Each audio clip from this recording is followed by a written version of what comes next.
OCY 生活頻道，大家好啊！今日唔會出鏡嘅，因為 set 咗架機咧就影住我要俾大家睇嘅嘢啦，咁又唔方便可以喐到架機影翻自己，咁 OK。就今日想同大家睇下咧，如果我要去set up 一套同貓打皮下水嘅工具，咁嘅時候咧要做啲咩嘢嘅？咁而家見到嘅台面咧就係我哋如果要同貓打水嘅時候咧，要有所有嘅嘢，咁要將佢哋連接埋一齊，咁先做到我哋要做嘅工作㗎。好，咁先介紹下係啲咩啦。咁首先咧就有一包水啦，咁呢一包水咧就係要嚟打入貓身體嘅皮下水嚟嘅。以前嘅供應其實就好充足嘅，咁但係上一次美國嗰邊咧有個超級嘅颱風咧打壞咗間廠，咁之後咧就個供應就非常之緊張，咁要揾到啲水咧而家係比較難嘅，咁不過都仲有存貨嘅，可以大概仲有半年可以用到。好，咁一包水咧就會依度會有一個嘅啲水嘅出口嘅位啦，咁就唔可以就咁入到去個貓嘅身體嘅。我哋要咧就係用一啲嘅針筒咧幫手咧就注射落隻貓度。咁當然有其他辦法嘅，可以係用一個滴嘅形式。咁但係點都好咧，你就要一個針嘴。咁我哋用嘅形式咧就係包水唔會一次過用完嘅。咁所以咧嘅成個嘅設計裏邊咧，我哋就用一個針筒，用一個比較快啲嘅方式咧，就將佢嗰日需要嘅份量打咗入個貓嘅身體裏邊。咁所以我哋要有個針筒嘅。咁接駁個針筒咧，就要靠一個T 型嘅掣咧，嚟將啲水咧究竟去邊個方向嚟做決定嘅。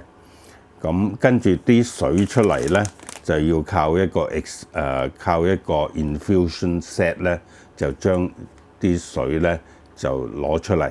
咁跟住咧個 infusion set 咧就會入咗去呢個 T 型嘅掣度。T 型嘅掣咧一邊就會駁住個針筒，咁另一邊咧就會駁去一個 extension tube 嗰度。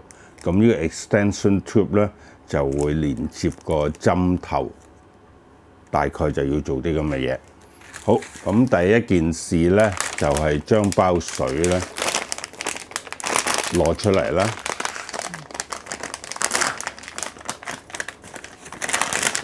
好，咁呢一包咧就係個水啦。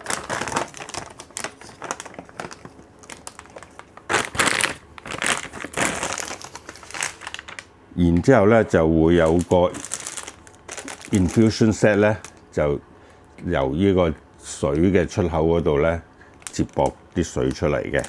咁呢一個咧就係個 infusion set。好，望落去咧個 infusion set 咧就好複雜，好似好多嘢咁，但係其實主要都係一條管嚟嘅啫，由頭將啲水咧接駁出嚟去到個管尾嗰度。咁中間咧，佢就會有一個嘅掣咧，就俾你可以 lock 住佢呢一個掣，推咗個滑輪落嚟咧，就 lock 住咗個喉，咁啲水就唔會走到出嚟。推返上去咧，鬆開咧，咁咧啲水就可以流過。咁喺我哋裝嘅時候咧，第一件事咧就要將佢 lock 住咗先。好。咁所有嘅嘢咧都要考慮呢個衞生嘅狀況嘅，咁所以啲嘢除咗佢入喺個袋嚟咧，佢仲所有會接觸過水嘅嘢咧，都另外有個嘢套住佢先。咁我哋要做嘅咧，就係第一件事咧，就將呢一個 infusion set 駁咗落去個水嗰度。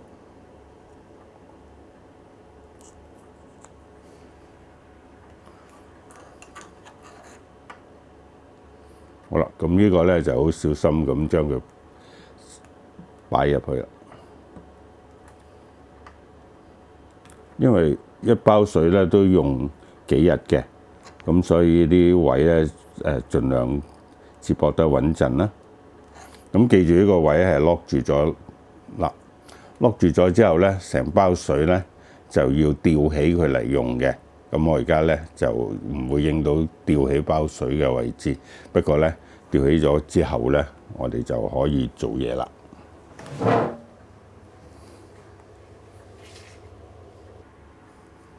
好，咁我哋就睇住呢一條管啦。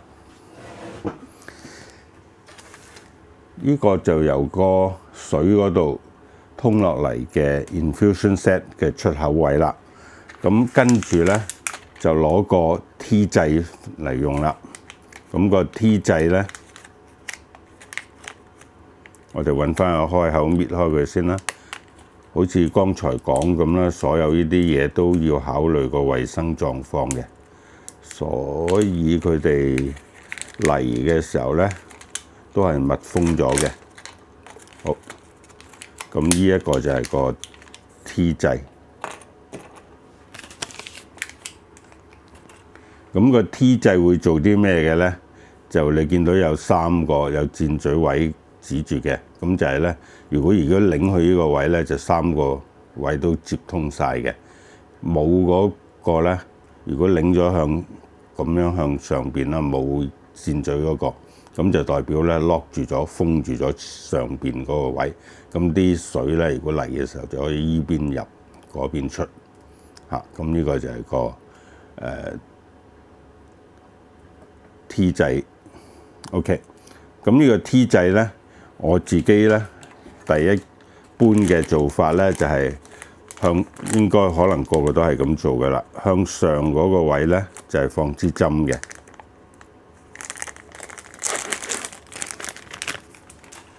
咁呢個就係支針。咁將 T 掣嗰個保護個套咧攞走咗佢。咁呢啲設計全部都有晒規範㗎啦。咁呢度個口闊少少咧，其實就係俾支針咧，佢有個系統嘅，咁咧就可以擰落去擰實佢。好，咁我就駁咗個針筒。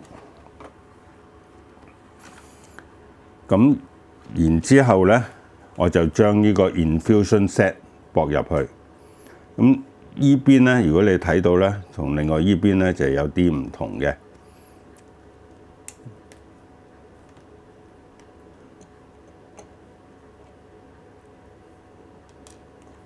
咁呢個嘅設計咧，個別嘅設計唔同咧，就只可以係靠 friction 咧，將佢黐住喺度，可能會甩嘅。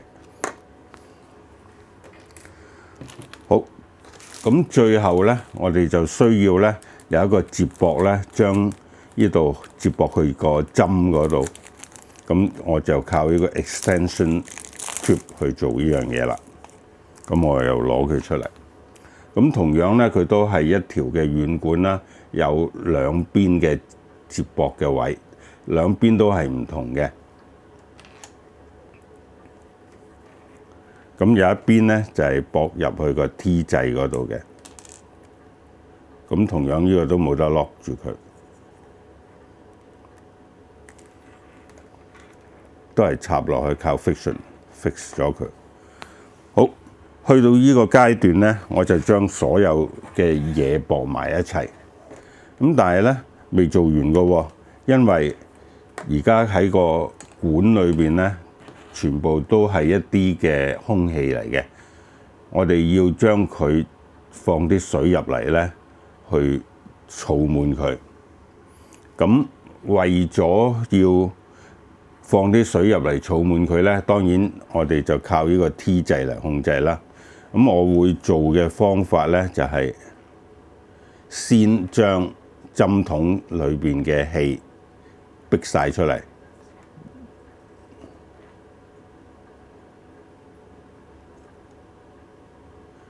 嗱，例如咁咧，我可以抽啲氣入去，因為佢係通過呢個 extension tube 咧走出嚟嘅。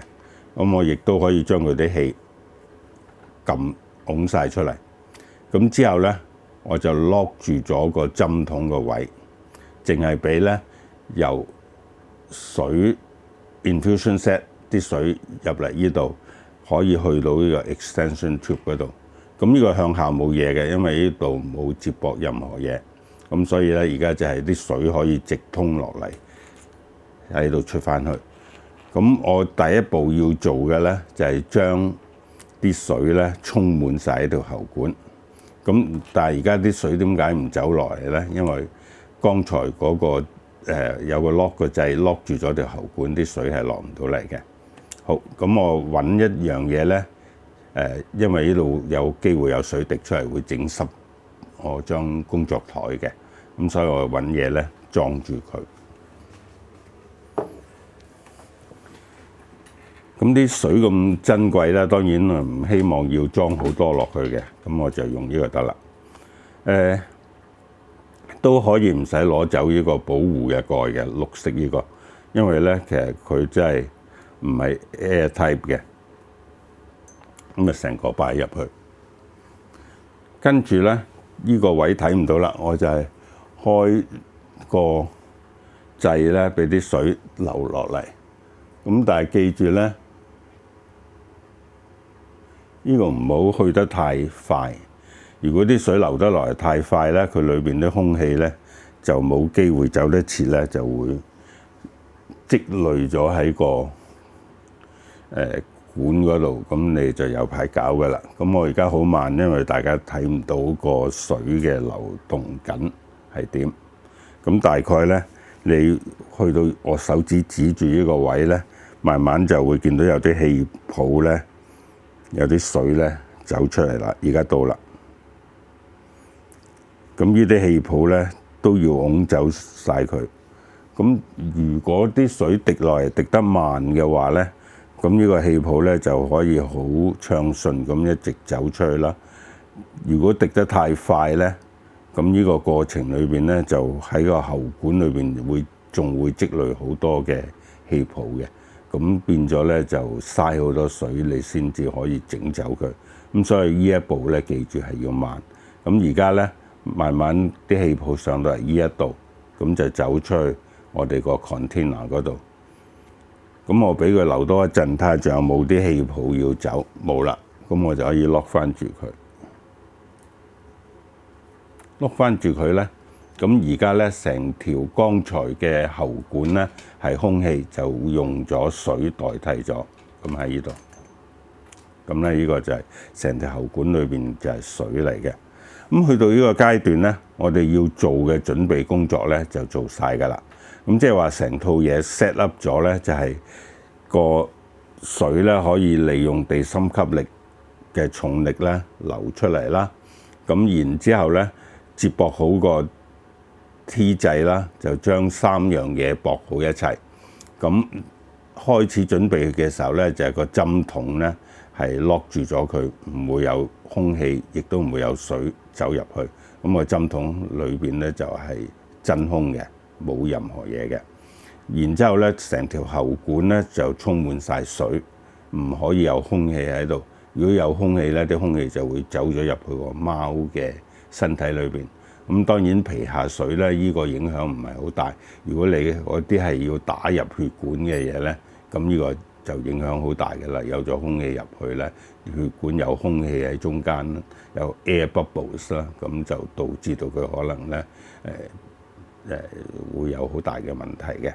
好，咁去到呢一度咧就做完㗎啦。做完咧喺我嘅，因為呢個唔係一定即刻用嘅，咁我就要揾個盒咧，將呢一堆嘢裝起佢。咁呢個咧就準備咗嘅盒啦。咁點解要咁裝起佢咧？都係嗰句説話啫，為咗咧驚有感染咗啲細菌啊之類嘅嘢。